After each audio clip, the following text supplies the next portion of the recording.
It is always an honor na maging guest speaker ako sa Grand ni Kapatid Ran. So itutuloy na lang po natin ang ating pagbigay pugay sa inyo. It is not just about me, mga kapatid, that to say some inspirational or whatever motivational talks sa lahat. But it is also equally important na nagkita-kita tayong lahat dito sa YouTube. All this time, since nag-join ako dito kay Kapatid Ran, ginawa niya rin akong guest speaker. But that time, I think that was already a year ago.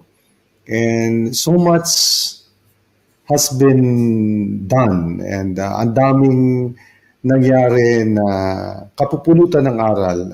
We learned friendship. We experience separations. We've been judged. We experience maybe humiliation and bad things, but that doesn't stop there in life. Kahit outside YouTube, we always encounter the modern day cancellation from either a friend, a relative, of loved ones that were very close to you, and especially the involvement and politics, the division. But at the end of the day, kung mabuti ang puso natin sa bawat isa, sa ating sarili, alam natin yun. Alam natin kung sino tayo, kung ano tayo, kung masama tayo, kung nakagawa tayo ng masama, or may intensyon tayong masama sa ibang tao. Alam natin yan. Alam natin. But some people still continue to hurt others. But some people continue to stay quiet and stay peaceful and stay positive. But again, the imperfections of life that we encountered every day, that does not mean that we are going to fall down. But these challenges that we face, it made us strong kasi nababalansin natin ang buhay. It is not just the positive that we encounter every day that we look forward to, but it is also the negativity that we learn every day. Kasi kailangan natin balansehin yon. It's good to be positive, but there is always, we should know and think the other side of it in order for us to be aware and be ready for whatever happen.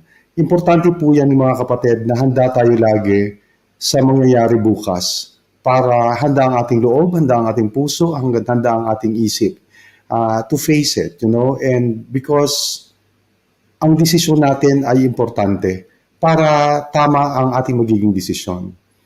We're not saying na magiging perfecto, but it makes a difference when we are ready to face every challenge. Minsan nabibigla tayo sa mga pangyayari. But we could always anticipate it if we have a strong heart, if we have a strong body and mind, and especially if we have a strong spirit. If we believe in God so much, above all, maganda ang takbo ng buhay natin. Kasi we always have the forgiving heart. Meron lagi tayong katumbas na kabutihan sa ating isipan instead na tayo ay magalit or magkaroon ng vindication sa ating puso at maghigante. This is YouTube. Kung tutuusin, hindi natin kailangan mag-focus so much, especially on personal life. But we realize na this is a new way of friendship. Virtual friendship is now very important at equally important na rin. Kasi ito ay nagiging foundation, and especially may mga pagkakataon na magkikita-kita tayo sa in person. Just like Ate Mel's and Christy and si Duero na nagkita sila in person. And that is a completion of friendship and trust sa ating sarili. But in a general note also, as a part of our journey, uh, we should always, because we should always be thankful to the people that became an instrument sa buhay natin. There are always beautiful things na nangyayari sa buhay natin that God has given us. Maybe it is just those little things, but those little instrument that passes through us ay nagiging napakabuti. You know, we met beautiful friends from the other friends. We become successful at times in our lives because we have good friends that we made along the way. That we should always be thankful and get the acknowledgement and commendation just even from our heart. Now we, in order for us to give values. My journey in life, as I've said on the previous, that I always open it, na my my journey in life by means of success is not about intelligence. It's not about brilliance. It's not about scholastic achievement. It's not about being outstanding and intelligent, but it is because I build a beautiful friendship that I sincerely with friends. Kung friend ko kayo sa Facebook, so many people greeted me from the start, all walks of life that I met along the way, from childhood, from school, from office mates, colleagues, and everything. And sabi ko nga doon sa ano ko pasasalamat ko, I feel so rich right now because the beautiful investment that I created and extended to these people is already now priceless. Kasi we develop, I give them high respect. And napakaganda. Kasi if you extend high respect to others, you will inherit the same. And it is very important na panatilihin natin sa sarili natin ito. Kasi the only person who is going to benefit that is ourselves. Magaan ang pakiramdam, always na maganda ang takbo ng buhay, especially kung hindi tayo nakakasakit sa kapwa natin. But again, life is not perfect. Whatever comes along, we should always know how to extend forgiveness if some of us make mistake or some of us did something bad against us or offend us. Kasi that doesn't stop there. You know, people make mistake. We are all not perfect. As long as meron tayong bukas na kaisipan at puso para magbigay ng unawa at magbigay ng katapatawaran and forgiveness. Sa journey natin sa FB or sa YouTube, as you know, I have been supporting Kapatid Ran all this time, and behind the scene, we had some important things that that I openly injected for betterness.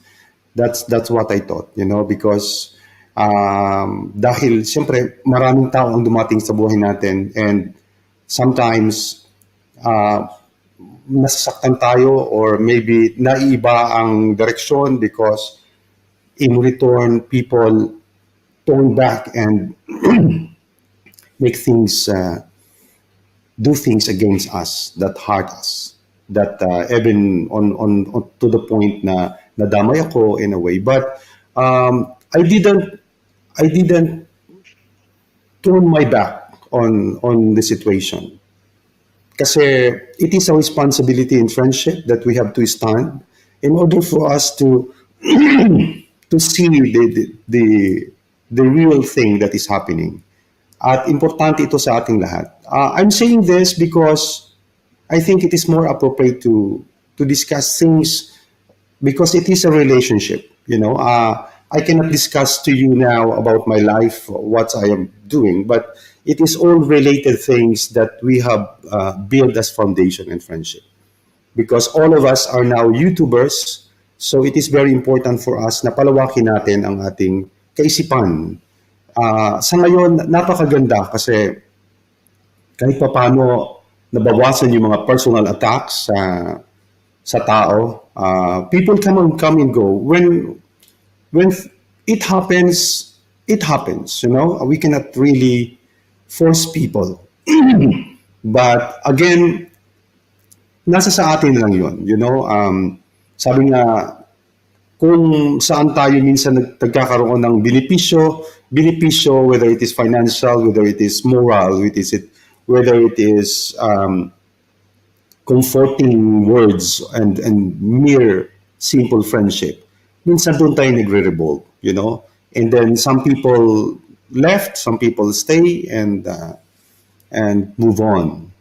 Pero ang pinaka-bottom line dito mga kapatid, especially sa inyo lahat dyan, dahil magkakaibigan na tayo. Yung mga kaibigan ko, kaibigan nyo rin, kaibigan natin. And then, ang mga supporters ko, you becomes friends. Mga supporters ni kapatid Ran at Ate Mels, we revolve in the same industry now as YouTubers and supporters. Parang iisa na lang yung ano natin. But we should always be thankful because as YouTubers like Ate Mels and kapatid Ran, especially sa nakita ko napakaraming sponsors that trusted this channel and she's doing it with full transparency para mabigay sa inyo ang mga papremyo. It is not the blessing is sharing it back to you mga kapatid. And the main reason why people trusted her because they knew it that the platform, the channel is truly enough that helping others. At I'm saying this in congratulations sa iyo kapatid because all this time you've been consistent as well. You fought a beautiful fight na hindi ka sumuko. I know you are at times very sensitive to what's going on with many differences. Pero at the end of the day, because you didn't fight back,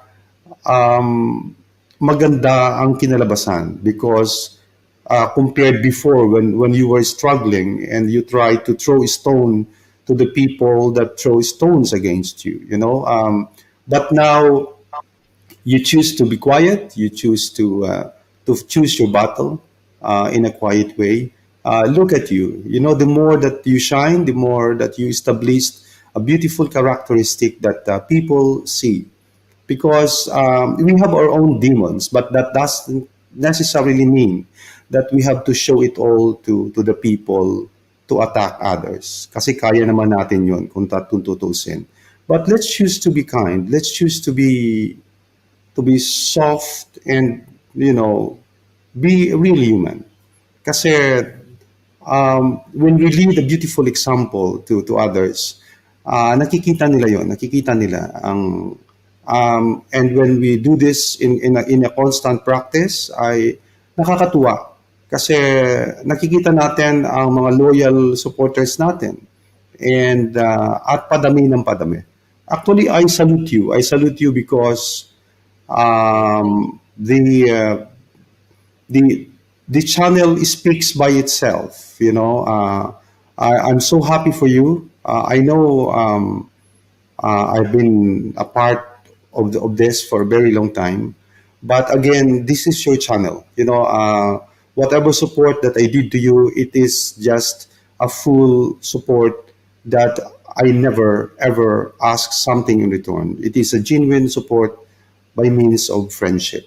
And kung ano man ang sinasabi ko sa iyo behind the scene that sometimes maybe hurt you, I said it with sincerity because it is important for us not to hide things because we needed it.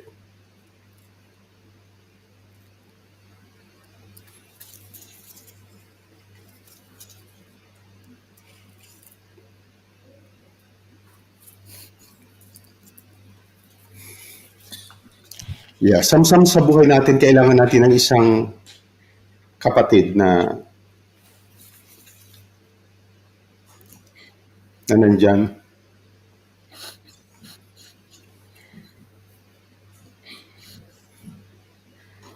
na hindi magkukonsinti sa pagkakamali, you know. It is important kasi we learn from others. I know it's YouTube. I know it's emotional a little bit, but it's sincere kasi all this time you grow so long, and look at you, kahit batuhin ka pa, you became very strong now, and ako mismo ang magsasabi sa iyo niyan, and I'm so happy about it because you never quit. You know, there are many times that you wanted to quit because you were emotionally down, but you listen. That is very important. Stubbornness will make us fail, not unless we are the best person in the world. Listening is still a basic things for all of us. Kasi that give us comfort also. Especially na nakakatagpo tayo mga tunay na kaibigan, even it is only in YouTube. And I'm saying this sincerely because I felt the same way. I get comfort from all of you, and nakikita ko ang saya ko. Nakikita ko rin ang saya nyo whenever we're together, whenever you're in my channel. Kaya kahit wala akong mga sponsors on on my part or something, I still see to it that I extend the monetary side. But again, it's not all about money. But whatever promise that I said, uh, that kung ano man ang kinikita ko sa YT, I'm going to support it back. And thanks God for that because kahit papaano, meron tayong mga blessings on the side.